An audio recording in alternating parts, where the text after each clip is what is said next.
Evangelio de hoy lunes 26 de mayo del 2025. Lectura del Santo Evangelio según San Juan capítulo 15 26 versículo 16 al 4. En aquel tiempo, dijo Jesús a sus discípulos: Cuando venga el Paráclito, que os enviaré desde el Padre. El Espíritu de la verdad, que procede del Padre, Él dará testimonio de mí. Y también vosotros daréis testimonio, porque desde el principio estáis conmigo. Os he hablado de esto, para que no os escandalicéis. Os excomulgarán de la sinagoga, más aún. Llegará incluso una hora cuando el que os dé muerte pensará que da culto a Dios. Y esto lo harán porque no han conocido ni al Padre ni a mí. Os he hablado de esto para que, cuando llegue la hora, os acordéis de que yo os lo había dicho. Palabra del Señor. Gloria a ti, Señor Jesús. El pasaje del Evangelio según San Juan se sitúa en el contexto del discurso de despedida de Jesús, momentos antes de su pasión. Es una sección profundamente teológica y pastoral, cargada de consuelo, revelación y advertencia. Jesús, consciente de su inminente partida, quiere preparar a sus discípulos no solo con palabras de aliento, sino también con la promesa firme del don del Espíritu Santo, llamado aquí el Paráclito, el Defensor. La palabra griega que se traduce como Paráclito encierra múltiples significados: consolador, abogado, defensor, intercesor. Jesús promete que este Paráclito será enviado por el Padre y que procederá del Padre. Esta relación trinitaria es clave para entender no solo la identidad del Espíritu Santo, sino también la misión que llevará a cabo entre los creyentes. El Espíritu de la verdad que procede del Padre, dice Jesús, dará testimonio de mí. Este testimonio no es una simple declaración doctrinal. Es la acción viva del Espíritu que actúa en los corazones, que convence, que ilumina, que guía a los creyentes hacia la plenitud del conocimiento de Cristo. No es un testimonio muerto, sino vivificador. Es la memoria viva de Jesús que se actualiza en la Iglesia. Jesús añade: también ustedes darán testimonio, porque han estado conmigo desde el principio. Aquí vemos el vínculo inseparable entre el testimonio del Espíritu y el de los discípulos. No es suficiente que el Espíritu hable por sí solo. El testimonio humano es necesario, sostenido por la gracia divina. La fe cristiana, por tanto, se transmite mediante un acto sinérgico entre la acción divina y la respuesta humana. El testimonio al que Jesús llama a sus discípulos no es algo superficial ni cómodo. Él mismo les advierte con claridad: les he dicho esto para que no se escandalicen. Los expulsarán de las sinagogas. Y llegará incluso una hora cuando el que los mate creerá que da culto a Dios. Este lenguaje duro revela que seguir a Jesús no es un camino de facilidades, sino de lucha y entrega. La verdad, en muchas ocasiones, será rechazada. Jesús sabe que el escándalo y el rechazo podrían debilitar la fe de sus discípulos. Por eso les habla con anticipación. Quiere que estén preparados. No desea que la persecución los tome por sorpresa, ni que piensen que han sido abandonados. La persecución, lejos de ser un signo del fracaso del mensaje, es una de sus marcas auténticas. El mundo no recibe con gusto la luz, porque prefiere las tinieblas. Hay aquí una dimensión profética en las palabras de Cristo. Él conoce lo que está por venir. Sabe que muchos de sus discípulos serán martirizados. Sabe que el odio que le tienen a él será también volcado sobre aquellos que lo siguen. No se trata de una previsión meramente humana, sino del conocimiento divino del destino que espera a la Iglesia naciente. En este pasaje se confirma también la promesa de que el Espíritu Santo no solo será un defensor en tiempos difíciles, sino el gran protagonista de la misión postpascual. Él dará valor, palabras, inspiración y fuerza a los testigos. Es el Espíritu quien hará que la predicación de los apóstoles llegue a los confines del mundo y que la Iglesia sobreviva a todas las persecuciones. La fidelidad de los discípulos, por tanto, no será fruto de su valentía natural, sino del Espíritu que los habita. La obra misionera de la Iglesia no se sostiene por estructuras humanas, sino por esta presencia invisible y poderosa del Paráclito. La eficacia del testimonio cristiano depende de esta fuerza interior, no de la oratoria o de los recursos externos. Cuando Jesús habla de que el que los mate creerá que da culto a Dios, alude a una paradoja terrible que se ha cumplido muchas veces en la historia. Incluso Saulo de Tarso fue un perseguidor convencido de que servía a Dios, hasta que la luz de Cristo lo derribó y transformó su vida. Este pasaje pone de manifiesto que la ignorancia espiritual puede conducir al fanatismo, a la violencia santa, a justificar el mal en nombre de Dios. Jesús se adelanta a los hechos y advierte que muchos actuarán así, porque no han conocido ni al Padre ni a mí. Este desconocimiento no es meramente intelectual, sino existencial. Conocer al Padre y al Hijo implica una relación viva, una comunión en el amor, una apertura a la verdad. Quien actúa con odio no conoce verdaderamente a Dios, aunque pueda citar las Escrituras. Este mensaje resuena con fuerza en nuestro tiempo. El cristiano está llamado a ser testigo de la verdad, en medio de una cultura que a menudo ridiculiza la fe, tergiversa el Evangelio o incluso lo combate. A veces, esta hostilidad se disfraza de neutralidad o se justifica en nombre de la libertad. Pero Jesús ya nos ha dicho que el mundo no comprenderá ni acogerá fácilmente su mensaje. Ante este panorama, el creyente no está solo. El Paráclito actúa con fuerza en cada alma fiel, guiando, sosteniendo, defendiendo. No hay lugar para el temor paralizante. Lo que Jesús nos ofrece es una valentía que nace de la certeza de su presencia viva en nosotros. No somos abandonados al juicio del mundo sin un defensor. El Espíritu Santo también es el que mantiene viva la memoria de Jesús. No una memoria nostálgica, sino una actualización constante de su palabra, de su amor, de su entrega. Por eso, cada generación cristiana puede encontrar a Jesús presente, cercano, vivo. Esta es la maravilla del Espíritu. Hacer presente lo eterno en lo cotidiano. Además, este texto subraya el carácter comunitario del testimonio.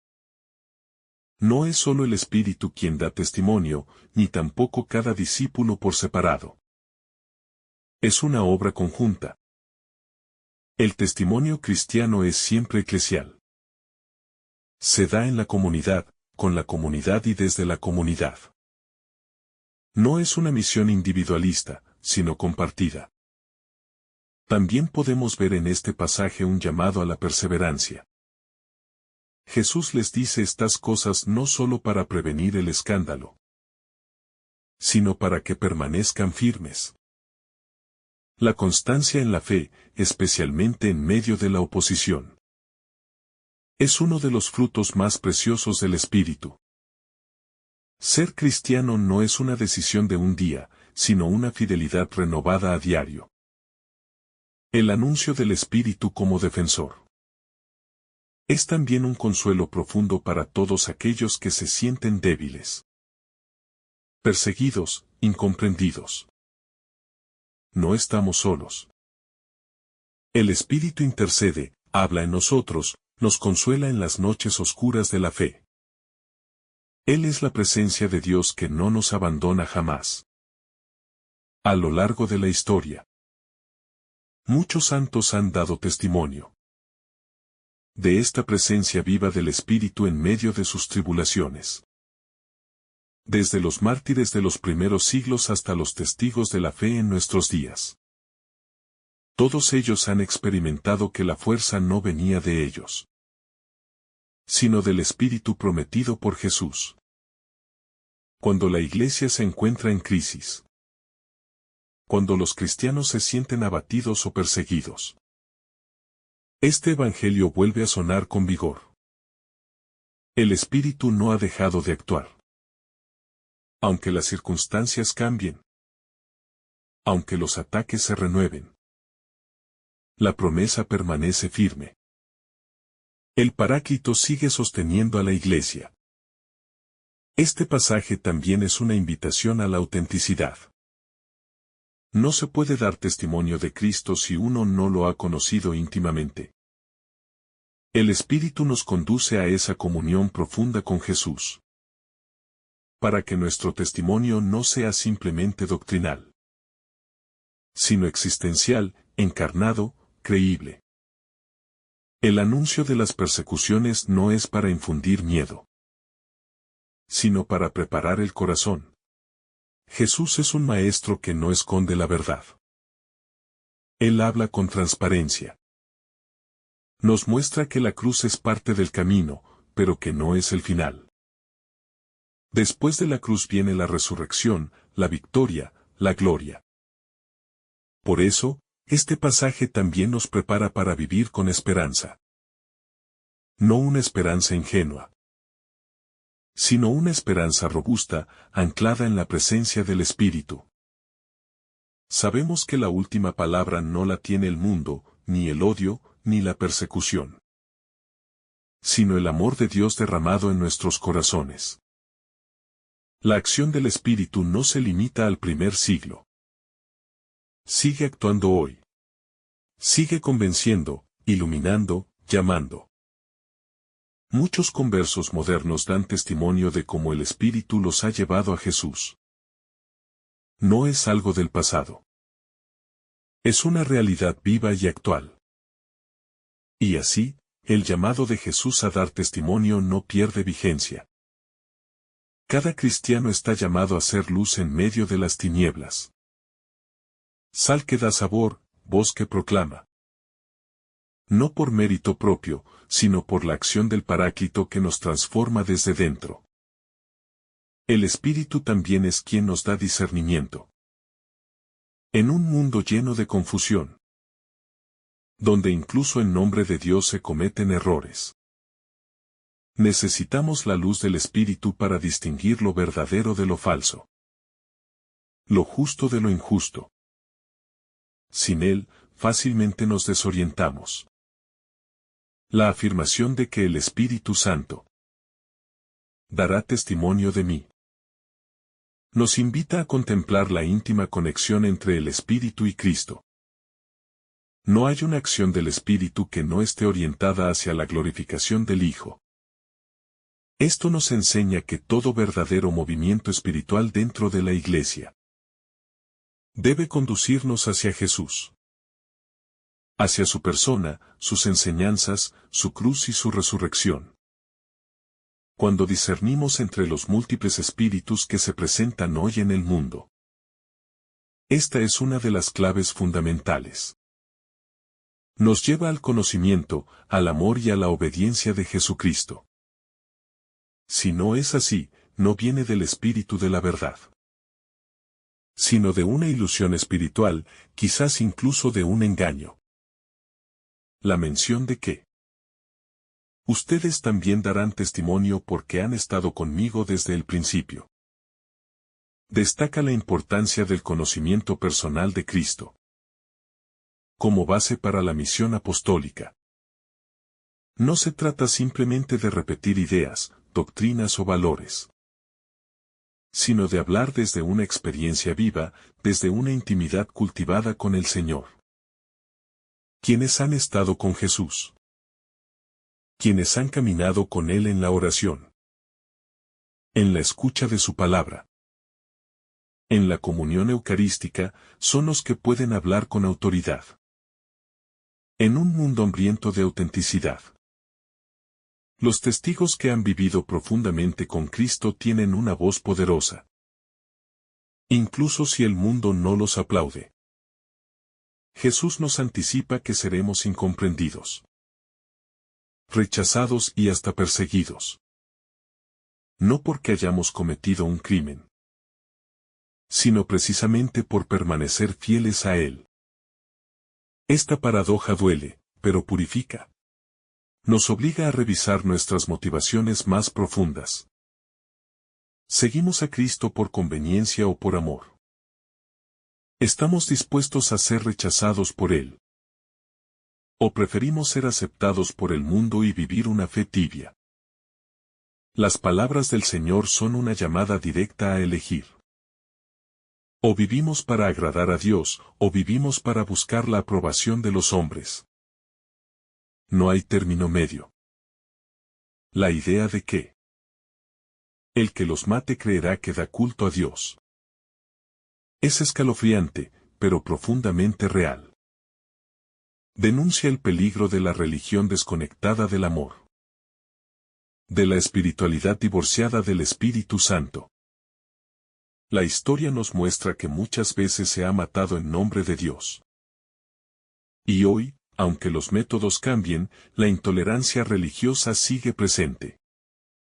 Esta advertencia de Jesús no solo nos llama a prepararnos para este tipo de oposición, sino también a examinarnos a nosotros mismos. ¿Hay en nuestro corazón algún germen de fanatismo, de dureza, de desprecio por quienes no piensan como nosotros? El espíritu de la verdad no lleva al odio, sino a la verdad en la caridad. Jesús concluye esta sección diciendo: les he dicho esto para que, cuando llegue la hora, recuerden que ya se lo había dicho. Esta frase tiene un peso enorme. Nos habla de un maestro que no improvisa, que no engaña, que prepara a sus discípulos con honestidad. Nos muestra también que el sufrimiento no es un signo de olvido divino, sino algo ya previsto y acompañado por Dios. Saber que Jesús ya lo había anunciado todo es un ancla para la fe. Cuando llegue la hora difícil, recordaremos sus palabras y, con ellas, recibiremos fuerza, claridad y esperanza. Esta parte del Evangelio es también una escuela de paciencia y de esperanza. Jesús no nos promete que todo será fácil, pero sí nos asegura que Él está con nosotros, que no nos deja solos. A través del Espíritu, Él permanece con nosotros de manera permanente y eficaz. Esta certeza cambia por completo la manera en que vivimos las pruebas. Ya no las vemos como señales de derrota, sino como parte del camino glorioso de Cristo. Sabemos que la victoria final es del Cordero. Y por eso podemos caminar incluso en medio de las sombras. En la misión cristiana, es esencial recordar que no se trata de convencer al mundo por nuestra fuerza argumentativa, ni por nuestra simpatía o carisma. El testimonio que da fruto es aquel que está impregnado del Espíritu Santo. Solo Él puede tocar los corazones, abrir los ojos, quebrar la dureza del pecado. Nuestra tarea es ser fieles, no exitosos. Jesús no nos dice, vencerán al mundo, sino den testimonio. El resto lo hace el Espíritu, según los tiempos y caminos de Dios. Finalmente, esta reflexión nos invita a no desanimarnos cuando nuestra fe sea cuestionada. Cuando parezca que el mundo se burla o ignora a Dios. El rechazo no es un signo de fracaso, sino de fidelidad. Como decía San Pablo, Si sufro, es por causa del Evangelio. Pero no me avergüenzo, porque sé en quién he puesto mi confianza. Que estas palabras de Jesús grabadas en el Evangelio de San Juan nos fortalezcan para ser testigos valientes, humildes, llenos del Espíritu, sin miedo al rechazo. Sabiendo que el Paráclito nos defiende, nos ilumina y nunca nos abandona. Si esta reflexión te ha gustado, recuerda dar like, dejarnos tu intención en los comentarios y activar la campana de notificaciones para que todos los días recibas estos mensajes. Te saluda tu hermano Francis deseándote un día lleno de bendiciones.